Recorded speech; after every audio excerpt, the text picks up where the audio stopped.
हाँ जी, कैसे हो? 2-3 बातें बहुत जल्दी से करनी है। एक तो अभी मेरी नज़र से वो वीडियो गुज़री है डिफेंस रैबर की है या डिफेंस राया की है, डीएस राया की है, आई डोंट रियली नो। और उसमें वो दिखा रहे थे कि एक गरीब सिक्योरिटी गार्ड को, एक बेचारे बूढ़े सिक्योरिटी गार्ड को 4 से 5 लोग मिल के और उसे फिज़िकली असॉल्ट कर रहे हैं। और पहले तो वो उसके ऊपर मतलब अगर आपने वीडियो देखी है तो गाड़ी चढ़ाने की कोशिश करते हैं, वो साइड पे होके बचता है। आप उसका एंगल देखेंगे तो आप क्लियरली नज़र आएगा कि वो गरीब उसको, वो गार्ड जो है ना उन लोगों को उधर गलत पार्क कर रहे हैं या मतलब क्या चीज़ है नहीं पता, लेकिन he is trying to stop them. और वो जो उसके ऊपर जो है ना उन्होंने गाड़ी चढ़ाने की कोशिश की है। कोई और मुल्क होता तो ये सीधा अटेम्प्ट टू मर्डर केस था कि आपने एक बंदे को गाड़ी के नीचे देने की कोशिश की है। शुक्र करो तुसी पाकिस्तान इस जमे दे हो, नहीं तो आधे से ज़्यादा लोग तो इस वक्त जेल में होते। जिस तरह की हमारी हरकतें हैं, जिस तरह के हमारे काम हैं, हमारे तो नहीं बहरहाल, एक ओवरऑल सोसाइटी की बात कर रहे हैं, हम भी इसी सोसाइटी का हिस्सा हैं। तो उसके बाद जो है ना वो गाड़ी खड़ी करते हैं, वापस आते हैं और 5 बंदे गरीब बंदे पे अटैक कर देते हैं। यार मतलब अब इन 5 बंदों को मैं आपको लिटरली कह रहा हूँ, आप इन 5 बंदों के साथ बैठ के ना अगर आप बात करोगे ना, इस तरह की बातें करेंगे और ये इमाम हुसैन के जो है ना इस तरह के हवाले देंगे कि आप दंग रह जाओगे कि यार इतने बंदे, इतने नेक लोग हैं ये। और 5 लोग एक बंदे को पड़ गए हैं। ये तो करबला में हुआ था ना भाई कि अब कुछ रिवायतें 9 लाख लोगों तक जाती हैं। अगर हम सिर्फ ये कंसिडर कर लें कि भाई 900 लोग थे या 9 लोग थे, सॉरी 900 लोग थे या 1000 लोग थे, 90,000 लोग थे 72 के मुकाबले में, तो मुकाबला तो नहीं बनता ना किसी तरह से। ये तो सीधा सीधा जो है ना एक जुल्म है, एक अटैक है। और ये लोग करबला की बातें करेंगे, आज के हुसैन बन के फिर होंगे, अपने हर दुश्मन को यजीद टैग कर रहे होंगे, लेकिन ये हरकत कौन सी है? 5 बंदे, एक मेंटली और फिज़िकली और फाइनेंशियली और हर तरह से जो उनसे कमज़ोर बंदा है। यार मतलब अगर वो ये ना भी हो, वो बहुत तगड़ा बंदा भी हो, लेकिन जब 5 लोग एक बंदे को मिलके मारने लगेंगे ना, तो सर कोई नहीं मुकाबला कर सकता, मुकाबला बनता ही नहीं है ना। तो ये जो है ना, ये हमारा मॉरल, आज हम इस दौर मॉरल इस मोड़ पे आ गए हैं। बहुत माज़रत, I am really tired physically and neurologically. बहरहाल, तो ये हालात हैं हमारे, आज हम इस मोड़ पे हैं, ठीक है।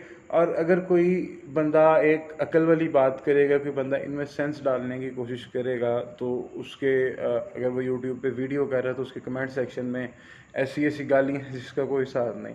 तो भाई रहो अपनी चालत में, तुम लोगों से मैंने बात ही नहीं करनी। मेरी बात उन लोगों से, उन चंद लोगों से जो इस वीडियो तक आ गए हैं और जिनके अंदर जो है ना दिल वो पत्थर का नहीं, वो गोश्त का दिल है, वो नरम दिल है।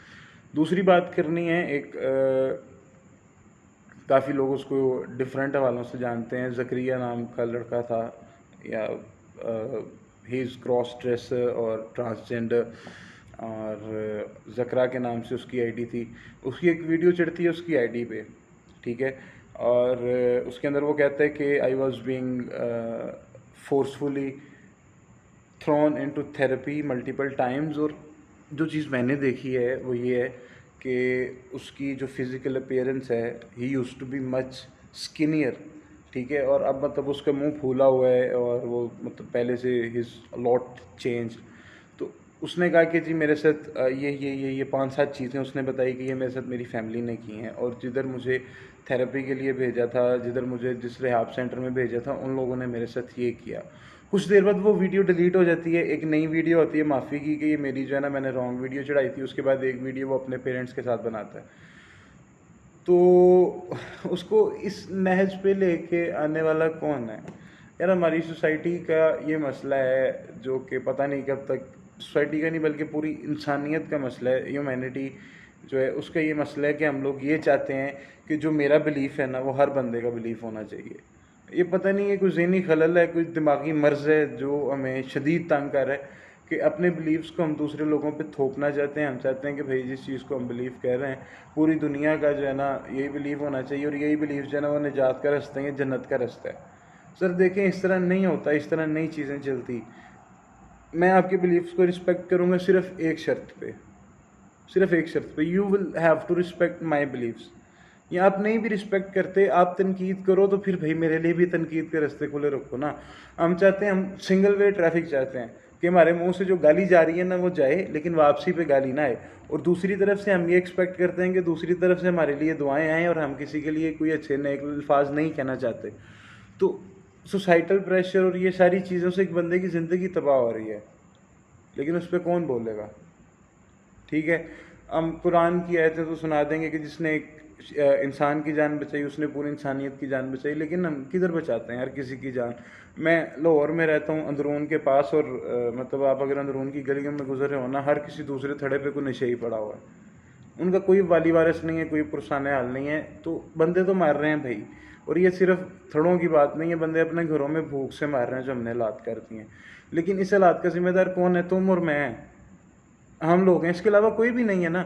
हम हुकूमतों पे डालेंगे तो हुकूमतें किसके कहने पे आती हैं, हम किसी की बदमाशी पे डालेंगे, हम किसी डंडे वाले पे डालेंगे तो भाई वो डंडे वाले इतने ताकतवर क्यों हैं? क्योंकि तुम और मैं चुप हैं। तुम और मैंने उनको इतना टफ टाइम ही नहीं दिया, तुम और मैंने उनको ये नहीं बताया कि भाई मैं भी इंसान हूँ, मुझे भी जो है ना वो कदर दो।